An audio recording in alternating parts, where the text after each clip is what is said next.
अष्टावक्र अपने पिता से श्राप पाकर 8 अंगों से टेढ़े पैदा हुए थे। बचपन से विकलांग अष्टावक्र शारीरिक रूप से भले ही बेहद कमजोर थे, लेकिन बुद्धिमता के मामले में वह बहुत अधिक बुद्धिमान थे। एक दिन अष्टावक्र के घर राजा जनक का संदेश आता है। राजा जनक ने कल साधुओं की सभा बुलाई है, आपको भी आमंत्रित किया है। यह संदेश अष्टावक्र के पिता ऋषि कहोड़ के लिए था, लेकिन अष्टावक्र के जिद करने के बाद ऋषि कहोड़ उन्हें अपने साथ राजमहल ले जाते हैं।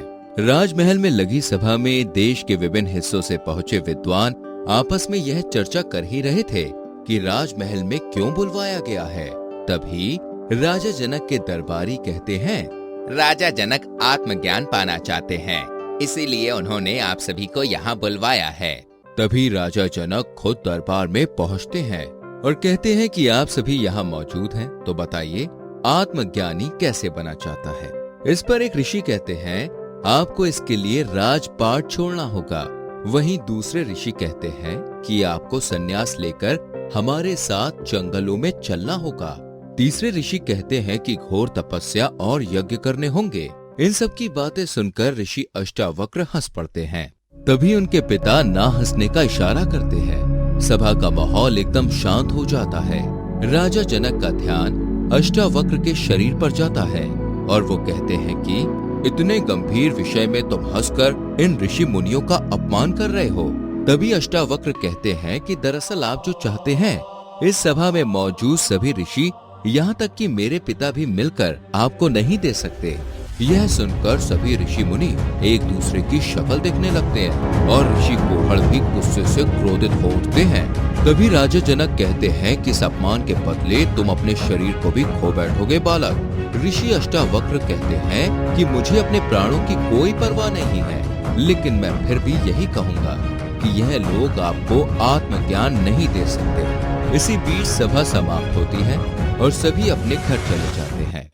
कुछ वर्षों के बाद अष्टावक्र भी अपने परिवार को त्याग कर जंगलों की ओर प्रस्थान कर जाते हैं। उसके कुछ सालों के बाद राजा जनक शिकार खेलने के लिए जंगल में जाते हैं। शिकार खेलते खेलते वह अपने अंगरक्षकों और सिपाहियों की टुकड़ी से अलग हो जाते हैं।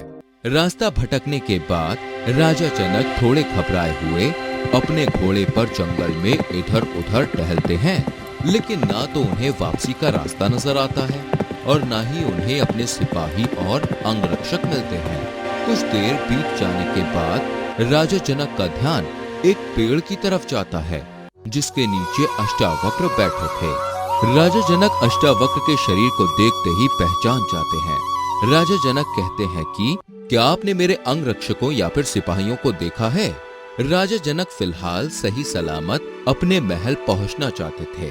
तभी अष्टावक्र कहते हैं कि आपके लिए इस वक्त महल जाना ज्यादा जरूरी है या फिर आत्मज्ञान हासिल करना। यह सुनकर राजा जनक चौंक गए और बोले कि नहीं, मैं सिर्फ आत्मज्ञान ही प्राप्त करना चाहता हूँ। उत्साहित राजा जनक घोड़े से नीचे उतरकर अष्टावक्र के पांव छूकर आशीर्वाद लेना चाहते थे। जब उनका एक पांव घोड़े पर और एक हवा में होता है, तभी अष्टावक्र उन्हें रुक जाने का आदेश देते हैं। उस असुविधाजनक हालत में ठहरने का आदेश स्वीकार करते ही राजा जनक आत्मज्ञानी हो जाते हैं, जिसके बाद वह घोड़े से नीचे उतरकर अष्टावक्र के पांव छूते हैं और कहते हैं कि अब आप मुझे अपनी शरण में ले लीजिए। तभी वहां पर राजा जनक के अंगरक्षक और सिपाही भी आ खड़े होते हैं। तभी अष्टावक्र कहते हैं कि आपको भी अब महल लौट जाना चाहिए। राजा जनक बोले कि बिल्कुल भी नहीं, अब महल और ये राजपाट मेरे किसी काम का नहीं है। मैं बस अब आपकी सेवा करना चाहता हूँ। एक सन्यासी की भांति अपना जीवन व्यतीत करना चाहता हूँ। अष्टावक्र ने कहा कि इस बात का निर्णय आप नहीं कर सकते। इस देश के लोगों को एक आत्मज्ञानी राजा की जरूरत है। आपको वापस जाकर राजपाट संभालना चाहिए। अष्टावक्र की बात मानकर राजा जनक उनके महल लौट जाते हैं, लेकिन अब वो शाम के समय शिकार खेलने नहीं, बल्कि अष्टावक्र के साथ धर्म और ज्ञान की बातें करते हुए समय बिताने लगते हैं। अष्टावक्र और राजा का ये लगाव देखकर वो साधु संत जलन महसूस करते हैं, जो कि अपना घर परिवार छोड़कर अष्टावक्र के साथ आश्रम में रहने आए थे। एक दिन अष्टावक्र की सभा चल रही होती है। तभी तेज तूफान चल पड़ता है। आवाज पड़ती है कि सभी अपना अपना कीमती सामान संभाल लो।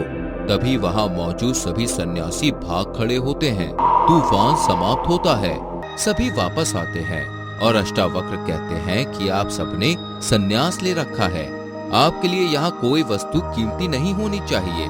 लेकिन तूफान आते ही आप अपनी अपनी वस्तुओं को बचाने के लिए सभा को बीच में ही छोड़कर भाग खड़े हुए।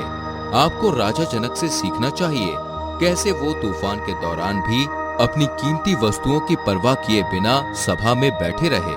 मैं जानता हूँ कि आप में से कई लोग इनके यहाँ होने से खुश नहीं होते, लेकिन इनका यहाँ होना आप सभी के लिए एक बड़ी सीख है। ये राजपाट के होते हुए भी सन्यासी बन चुके हैं और आप सन्यासी बनकर भी अपनी अपनी वस्तुओं से मोह नहीं छुड़ा पाए।